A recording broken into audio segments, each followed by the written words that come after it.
Bonjour Bruno Le Maire. Bonjour Adrien Gérard. Merci d'avoir accepté notre invitation. Merci à vous. Un petit mot rapide de la Grande-Bretagne, du Royaume-Uni. Le nouveau roi a été proclamé officiellement ce week-end. Certains s'inquiètent sur sa capacité à maintenir la stabilité du pays. On entend aussi stabilité économique. Est-ce que c'est une crainte que vous partagez? Je ne suis pas un spécialiste de la souveraineté britannique. Ce que je peux vous dire pour l'avoir rencontré à plusieurs reprises, c'est que le futur roi est une personnalité, d'abord qui parle bien le français, ce qui est important, et qui a des convictions qu'il a montrées au cours des dernières années très fortes sur l'environnement, sur évidemment son pays. Le président de la République lui a souhaité le meilleur pour la suite. Je fais de même. Les Britanniques sont, comme nous, confrontés à des hausses des prix de l'énergie. On va revenir en France. Vous avez déjà annoncé que le bouclier tarifaire allait être prolongé, mais pas tout à fait à l'identique, pas sous la forme qu'on lui connaît actuellement. Est-ce que vous savez déjà quelles seront les hausses et à quelle date auxquelles les Français doivent se préparer? Alors je sais les propositions que j'ai faites à la Première ministre et au Président de la République, mais c'est eux qui trancheront. Je pense que ce qui est important pour nos compatriotes, c'est qu'ils comprennent bien quelle sera notre stratégie en 2023, celle que nous poursuivons depuis maintenant plus d'un an face à cette flambée des prix de l'énergie. C'est trois choses. D'abord, le maintien d'un bouclier qui protège tous les Français. S'il n'y avait pas ce bouclier tarifaire, eh bien, au 1er janvier 2023, vous auriez une augmentation du prix de l'électricité de 120 € par mois par ménage et de 180 € pour les prix du gaz. Ce serait insupportable. Ce sont des augmentations qui sont insupportables. Ça n'aura pas lieu dans ces proportions, nous maintiendrons mais il y aura des un bouclier augmentations tarifaire pour tous nos compatriotes, sans exception, pour amortir le choc, comme nous le faisons depuis maintenant plus d'un an. Deuxième volet de cette politique, il faut bien passer quand même un certain nombre de hausses, même si elles sont contenues. Quand vous avez un prix de l'électricité ou du gaz qui prend 100, 110, 150% en quelques mois, il serait complètement irresponsable de faire peser la charge de ces augmentations uniquement sur le budget de l'État. Donc il faut que nos compatriotes absorbent une petite part de cette hausse. Je le dis, ce sera une petite part, ce sera une hausse contenue, raisonnable, mais par rapport à des chiffres que je viens de donner qui sont spectaculaires. C'est le deuxième volet, il y aura quand même au 1er janvier 2023 une hausse contenue des prix du gaz et du prix de l'électricité. Et troisième volet qui a été dit très clairement par le président de la République et par la première ministre, nous continuerons avec le chèque énergie à soutenir ceux qui sont les plus modestes, mais de manière plus ciblée. Il s'agit de cibler sur ceux qui vraiment auraient des difficultés à payer cette facture. Donc il y aura moins de bénéficiaires du chèque énergie en 2023 qu'il y en a en 2022? Non, il n'y aura pas moins de bénéficiaires. Il n'y aura pas moins de bénéficiaires, mais nous ne souhaitons pas que le chèque énergie, même s'il peut être étendu à un certain nombre de personnes, il doit rester ciblé. Nous ne souhaitons pas que d'un côté on vous dit voilà les prix vont augmenter, puis de l'autre on compense l'intégralité. Il y aura un nouveau versement de ce chèque énergie en début d'année prochaine, parce qu'il faut déterminer des dates et des montants. Tout cela sera annoncé dans les jours prochains. Il n'y aura pas très longtemps à attendre, mais je pense qu'il est très important qu'on ait la philosophie d'ensemble. Maintien d'un bouclier, des hausses contenues et la protection ciblée des plus modestes. Voilà la stratégie que nous suivons depuis maintenant 14 mois. Elle a donné de bons résultats. On a le taux d'inflation le plus faible de la zone euro. Elle sera poursuivie dans l'année 2020. Une petite question. Là, on a parlé gaz et électricité. Qu'en est-il pour les carburants? Vous avez une remise à la pompe qui diminue progressivement jusqu'à fin décembre. Ça veut dire qu'elle sera éteinte, nulle, à partir du 1er janvier? Elle disparaît à partir du 1er janvier. Je crois qu'on a toujours été très transparent. Nous n'avons jamais pris les Français par surprise. Nous avons anticipé cette flambée des prix, protégé, indiqué que nous allions soutenir en septembre. Pourquoi? Parce que c'est la rentrée, qu'à la rentrée, il faut acheter les fournitures des enfants, il faut acheter le cartable, il y a toujours des dépenses de vêtements. Je le dis en père de famille, la rentrée, c'est toujours très coûteux. Donc on a absorbé le choc, y compris sur les carburants. Nous avons été très transparents. Cette aide pour tous nos compatriotes sur les carburants s'éteint à partir de fin décembre. Il y a quand même des secteurs qui s'estiment délaissés. Vous disiez on fait beaucoup d'efforts, mais par exemple sur ce plateau, hier soir, Michel-Édouard Leclerc, sur LCI, demandait à ce que les entreprises bénéficient elles aussi d'un bouclier. Il dit bien d'un bouclier. Vous avez rappelé la semaine dernière les aides qui étaient disponibles, mais il veut en réalité le même mécanisme que pour les ménages. Vous lui dites non? Non, je lui dis non. Enfin, il connaît ma position, nous en discutons. La différence entre les ménages et les entreprises, c'est que les entreprises, lorsqu'elles ont une forte augmentation de leur coût de l'électricité ou du gaz, peuvent le reporter au moins en partie sur le prix de vente. C'est ce qui explique aujourd'hui qu'il y a des prix alimentaires, par exemple, qui ont fortement augmenté. Mais c'est ce qu'il regrette. Il dit, nous, on ne veut pas faire de l'inflation dans nos magasins. Oui, d'accord, mais du coup, qui paye? C'est l'État, donc le contribuable. Au bout du compte, l'inflation, je le redis, est une charge qui doit être équitablement répartie. Tout ne peut pas reposer sur les épaules de l'État. L'État protège, c'est normal. Il faut que les entreprises prennent une part et absorbent une part, elles le font, et qu'une partie des ménages qui le peuvent absorbent aussi cette inflation. C'est ce que nous proposons avec une augmentation, je le redis, compte tenu des prix de l'électricité et du gaz. Je rappelle également que sur les entreprises, celles qui consomment le plus de gaz, celles qui consomment le plus d'électricité ou celles qui ne peuvent pas reporter sur le prix, elles, nous les protégeons. J'ai simplifié le dispositif et je le redis à tous les patrons de PME qui nous écoutent, vous avez un dispositif simplifié. Si vous avez des problèmes pour payer vos factures, il est disponible. Et pour ce qu'on appelle les énergo-intensifs, c'est-à-dire ceux qui consomment énormément de gaz et énormément d'électricité, dès cette semaine, je vais les voir. Je rencontrerai la Commission européenne dans les semaines qui viennent pour que nous ajustions le dispositif et qu'il soit plus protecteur et plus simple. Il y a un secteur dont on n'a pas encore parlé, c'est celui de l'alimentation. L'INSEE, la semaine dernière, évoquait une hausse de 12% sur un an en décembre. Il y a un moment, on parlait, enfin il y a un moment, ça a duré 2 ans, du chèque alimentation ou alimentaire. C'est complètement abandonné, ce projet?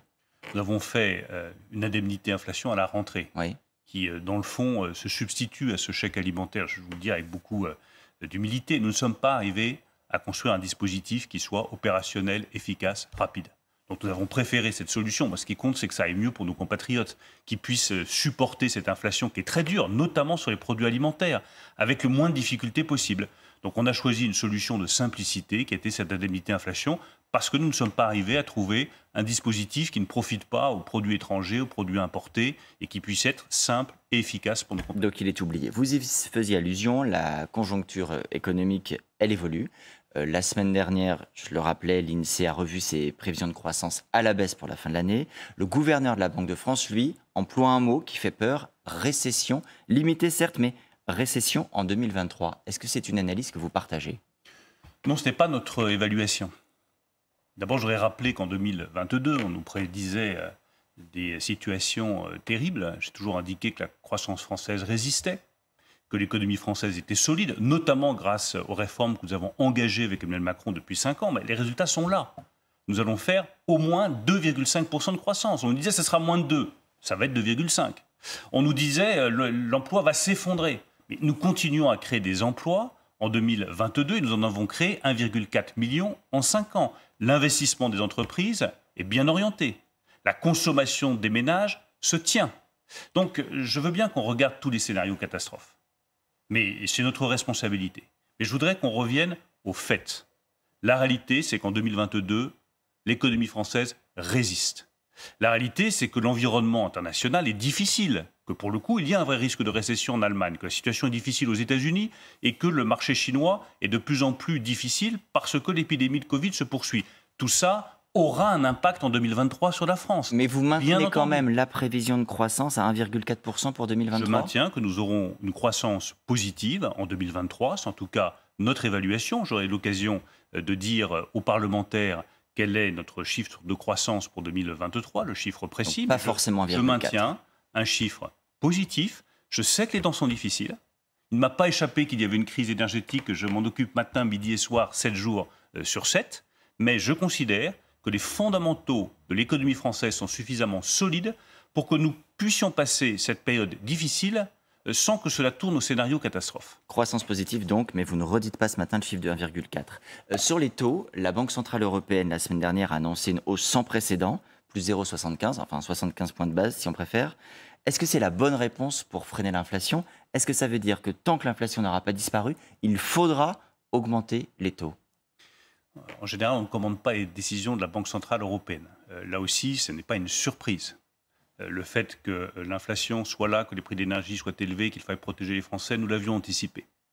Le fait que les taux d'intérêt augmentent, nous l'avions anticipé. Je crois avoir dit au moment de la rentrée de cet été que la cote d'alerte sur les finances publiques avait été atteinte. Mais certains économistes estiment justement qu'en augmentant les taux, cote d'alerte avait été atteinte. on risque la J'ai récession. indiqué très précisément qu'il fallait nous attendre à une augmentation des taux directeurs de la Banque Centrale Européenne et que c'est pour cela, parce que les conditions de financement avaient changé, qu'il était nécessaire de rétablir les finances publiques. Dont acte, tout cela n'est pas une surprise et s'inscrit parfaitement dans la stratégie qui est la nôtre, maintenir une croissance forte et rétablir les finances publiques avec comme objectif le plein emploi en 2027. Ça veut dire également que les 5% de déficit en 2022 comme en 2023, ça reste possible malgré les dépenses, malgré le bouclier tarifaire, malgré la conjoncture? Alors c'est plus difficile, je ne vais pas vous le cacher, mais nous tiendrons les 5% de déficit public en 2023. Ça va demander des décisions fermes, mais je vais vous dire, j'ai l'habitude comme ministre des Finances. Quand nous avons présenté le projet de loi de finances rectificative à l'été, je suis arrivé au Parlement et j'ai dit à tous les groupes parlementaires, nous avons une enveloppe de 22 milliards d'euros, nous sortirons des débats avec une enveloppe de 22 milliards d'euros. Il n'y a eu pendant tous ces débats, sur tous les bancs de l'opposition, que des propositions de dépenses supplémentaires, y compris de certains groupes qui nous disent qu'il faut rétablir les finances publiques, vous dépensez trop. Ils ne proposent que des dépenses supplémentaires. Nous avons, avec la majorité, tenu notre enveloppe. Nous sommes entrés avec 22 milliards, nous sommes sortis avec 22 milliards. J'ai le sens des responsabilités. Je sais que rétablir les finances publiques demande beaucoup de fermeté, mais nous ferons preuve de cette fermeté pour tenir l'objectif du président de la République et de la Première ministre, 5% de déficit public en 2023, pour pouvoir atteindre en 2027 3%, moins de 3% de déficit public. Si vous commencez à dévier dès la première année, vous savez, c'est comme une fusée. Il suffit que de quelques degrés ça dévie, la fusée ne va pas dans la bonne direction. Mais ça peut être un petit peu plus en 2022. La même chose. Ça peut être un petit peu plus en 2022 pour atteindre les 5 en 2023. Pas de question que ce soit un peu plus en 2022. Là aussi, de la fermeté sur les finances publiques, de la gravité, parce que l'enjeu, c'est ce que nous laissons comme endettement aux générations qui viennent. Donc oui, il faut prendre des décisions fermes pour tenir les 5% de déficit en 2023, mais ces décisions fermes, je les ai proposées au président de la République et à la Première ministre, et elles seront prises. Ça veut dire aussi réduire les dépenses, ou du moins étaler certaines dépenses. Ça fait plusieurs jours qu'il y a des interrogations autour de la suppression de la CVAE, la contribution sur la valeur ajoutée des entreprises. Est-ce que oui ou non, vous allez la supprimer en 2023 comme c'était annoncé ? Alors oui, nous supprimerons la contribution sur la valeur ajoutée parce que c'est un impôt de production, que les impôts de production sont trop lourds en France. Mais nous supprimerons cet impôt de production en 2 fois, sur 2023 et sur 2024. Qu'est-ce que ça veut dire ? Ça veut dire que dès 2023, il y aura une baisse de 4 milliards d'euros des impôts de production pour toutes les entreprises. Et l'engagement que je prends, c'est que cette trajectoire en 2 temps, 2023 et 2024, sera inscrite dans le budget de 2023. Pour que toutes les entreprises, notamment les industries auxquelles j'attache une importance vitale, aient l'assurance que, effectivement, cet impôt de production sera définitivement supprimé en 2024. Mais nous le ferons en 2 fois, par souci d'équilibre de nos finances publiques. Et à tous ceux, ce que je lisais ce matin, que des patrons s'inquiétaient, doutaient, disaient on revient à l'ère Hollande. Enfin, de qui se moque-t-on ? Qui a baissé les impôts de production pour la première fois depuis 40 ans ? Nous, de 10 milliards d'euros avec le président de la République. Qui a tenu sa parole sur l'impôt des sociétés ? Nous avions dit que nous le ramènerions de 33,3 à 25% sur 5 ans. Nous n'avons jamais dévié de cette baisse des impôts de sociétés, alors même que la conjoncture était difficile, qu'il y avait la crise du Covid, qu'il y a eu la crise des Gilets jaunes. Jamais nous n'avons baissé, nous avons dévié de notre trajectoire. Donc je pense que la parole du gouvernement et la parole du président de la République en matière de baisse des impôts, elle est crédible, elle est solide et elle peut être crue par tout le monde. Sauf que dans son discours de politique générale, la Première ministre avait dit, j'ai la phrase sous les yeux, la suppression totale de la CVAE sera inscrite dans la loi de finances 2023. Elle l'a dit. Mais la suppression totale de la CVAE sera inscrite dans la loi de finances 2023. Je vous confirme, mais elle sera faite en 2 fois. Donc la parole est tenue. Et je veux vraiment insister parce que je dois dire que je ne comprends pas très bien ces critiques qui sont faites en disant oh là là, ça crée des doutes, ça crée des inquiétudes. En disant c'est contraire à la réindustrialisation du pays, ça devrait nous aider à lutter contre l'inflation, la concurrence internationale. Les arguments du patronat sont assez nombreux. Ces arguments, je les partage totalement. Bien sûr, il faut baisser les impôts de production. Mais je crois qu'on peut faire beaucoup de reproches à cette majorité, mais certainement pas celui de ne pas avoir tenu parole sur les impôts. La suppression de l'ISF, la mise en place du prélèvement forfaitaire unique, la baisse de l'impôt sur les sociétés à 25%, encore un peu plus pour les PME, la suppression des impôts de production, la baisse de 10 milliards d'euros de l'impôt de production, cet engagement sur la suppression de la CVAE qui se fera en 2 temps. Enfin, tout cela montre que nous tenons bon sur notre politique qui est une politique de l'offre, de la reconquête industrielle, de la réindustrialisation de la France, qui d'ailleurs donne les résultats que nous voyons. Bruno Le Maire, puisque cette question de la dette n'a pas l'air d'être complètement partagée par tout le monde, le président de la Cour des comptes et du Haut Conseil des finances publiques, Pierre Moscovici, dit « Faisons un grand débat national sur la dette ». Est-ce que ça vous paraît utile ? je crois avoir déjà proposé qu'on fasse un débat plus général sur les finances publiques, sur la réduction de la dette. Je pense que c'est important. J'ai annoncé cet été que nous allions confier aux parlementaires, Daniel Labaronne, la mission de faire des propositions en matière de réduction des dépenses publiques. J'ai annoncé que tout cela se clôturerait par justement un échange très structuré sur la baisse de la dépense publique et sur la réduction de la dette. Donc bien entendu que j'accueille favorablement les propositions de Pierre Moscovici, parce qu'il faut qu'il y ait une prise de conscience collective que tenir bon sur les finances publiques, c'est aussi une manière de renforcer notre pays. Ça pourrait passer par exemple par une suppression du crédit impôt recherche ou sa transformation avec de nouveaux critères? Ce serait, nous allons regarder toutes les propositions des parlementaires de manière ouverte. Enfin, je veux juste rappeler que le crédit impôt recherche, c'est ce qui fait l'attractivité de notre pays. C'est ce qui nous permet d'améliorer l'innovation et l'investissement dans l'innovation qui fait ensuite la force des entreprises françaises. Donc, réduire les dépenses publiques, oui, mais n'affaiblissons pas ce qui fait aussi les atouts de l'économie française. Dans les dossiers de ces prochaines semaines ou de ces prochains mois, il y a également la réforme des retraites. Je dis prochaines semaines ou prochains mois parce que sur le calendrier, on a aussi là un doute. Le président de la République avait pris l'engagement que la mise en œuvre se fasse à l'été 2023. Est-ce que c'est toujours un objectif réaliste et tenable aujourd'hui, sachant qu'en réalité, le travail avec les organisations n'a pas commencé? La vie est beaucoup plus simple quand on tient ses promesses. Et c'est, je crois, ce que nous avons fait avec le président de la République en matière économique et financière depuis 5 ans. Comme ça, personne n'est pris au dépourvu, personne n'est pris en traître. On dit que nous baisserions les impôts, nous avons baissé sur les entreprises et, je le rappelle, sur les ménages. Nous avons dit que nous étions la majorité de la transformation économique du pays. Et nous l'avons prouvé en faisant un certain nombre de transformations fondamentales sur l'entreprise, sur l'assurance chômage depuis plusieurs années. Même chose pour les retraites. Cela fait partie de la transformation nécessaire du modèle économique à de l'été notre 2023. pays. C'est l'engagement qu'a pris le président de la République. Ne nous faisons pas des nœuds au cerveau inutilement. Tenir sa parole, ça évite de se faire des nœuds au cerveau inutilement. Et pourquoi cette réforme des retraites est aussi importante à mes yeux?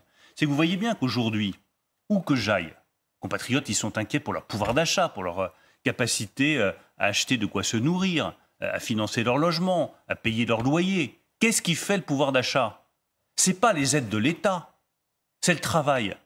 Et plus il y aura de travail pour tous les Français, plus il y aura un volume de travail important, plus on permettra aux personnes de plus de 55 ans de rester en activité plutôt que d'avoir ce gigantesque gâchis d'expérience qui est le départ anticipé à la retraite. Plus il y aura de prospérité, et mieux nous ferons face aux défis du pouvoir d'achat. Mais ça ne vous interpelle pas quand vous entendez Laurent Berger, la CFDT, un syndicat réputé plutôt réformiste, qui dit le report de l'âge légal, c'est mettre le feu au pays. Ce matin, il redit c'est un casus belli. Ça ne vous fait pas douter? J'écoute attentivement tout ce que disent les partenaires sociaux, tout ce que disent les Françaises et les Français que je rencontre, ce que disent les élus, les parlementaires, et évidemment ce que dit Laurent Berger avec la plus grande attention. Mais j'ai aussi des convictions. Et c'est des convictions qui sont forgées depuis des années. Ce qui ferait l'appauvrissement de la France par rapport à l'Allemagne, aux États-Unis, aux autres grands pays, ce qui pourrait poser sur le long terme un vrai problème de pouvoir d'achat, à nous tous, à tous ceux qui nous écoutent, c'est que nous ne travaillons pas suffisamment. Or, quand vous regardez le volume global de travail de notre pays, comparé à d'autres grands pays, eh ben, c'est moins que les autres. Et donc ça explique le risque d'appauvrissement relatif de la France, qui pour moi est la mauvaise direction. Ensuite, si on partage ce constat, comment est-ce qu'il faut augmenter le volume global de travail? Comment est-ce qu'on tient compte de la pénibilité du travail? Comment est-ce qu'on tient compte de ceux qui ont les travaux les plus difficiles, de ceux qui sont rentrés très tôt dans la vie active? Et est-ce que ça ne peut pas être, Bruno Le Maire, par l'allongement de la durée de cotisation plutôt que le report de l'âge légal, puisque ça a l'air d'être une solution qui suscite moins d'opposition? Adrien Gindre. Et je pense qu'on peut parfaitement conjuguer efficacité et justice, que les deux ne sont pas incompatibles du tout. Mais une chose à laquelle je ne renoncerai jamais, c'est que mes enfants, mes petits-enfants, vivent mieux que moi. Et pour qu'ils vivent mieux que moi, il faut que tous collectivement nous travaillions davantage. On ne peut pas faire croire aux Français qu'on va garder un système hospitalier de grande qualité, un système de soins parmi les meilleurs au monde, une capacité à protéger quand il y a une flambée des coûts de l'énergie, et que dans le même temps, on pourrait travailler moins. Ça, c'est un mensonge. Or, comme le mensonge, c'est pas trop mon genre de beauté, je préfère dire la vérité. Si nous voulons garder ce modèle social auquel nous sommes tous attachés, Il faut que collectivement, nous travaillions davantage. Bruno Le Maire, l'un des enjeux du quinquennat qui vient, tant qu'il n'y a pas de dissolution en tout cas, c'est de trouver des majorités. Vous avez pu trouver certaines majorités cet été, les Républicains parfois ont voté vos textes. Il y a une course pour la présidence de LR entre Éric Ciotti et Bruno Retailleau pour le moment. Est-ce que l'un ou l'autre serait plus à même de travailler avec vous et d'être constructif de votre point de vue? Vous ne votez pas, vous n'êtes plus membre de LR, mais vous connaissez très bien l'un et l'autre. Vous avez commencé par la Grande-Bretagne, dont je répondrai en bon français, none of my business. Ce n'est pas mes affaires. Et je pense qu'il vaut mieux ne pas s'occuper des affaires des autres partis, même si c'est un parti auquel j'ai été attaché, puisque j'y ai appartenu. Ce n'est pas mes affaires, c'est les affaires des militants, les Républicains, qui choisiront leur président. Et moi, mon attitude restera toujours la même, constructive, ouverte, à la recherche de compromis. Nous l'avons fait en juillet. Nous avons trouvé des compromis avec 54 parlementaires, les Républicains, qui ont voté le texte de soutien au pouvoir d'achat des ménages. Moi, je ne ménagerai jamais mes efforts pour essayer de trouver, sur ce bord-là comme sur l'autre, des compromis qui soient au service des Français. Merci beaucoup Bruno Le Maire d'avoir répondu à nos questions ce matin.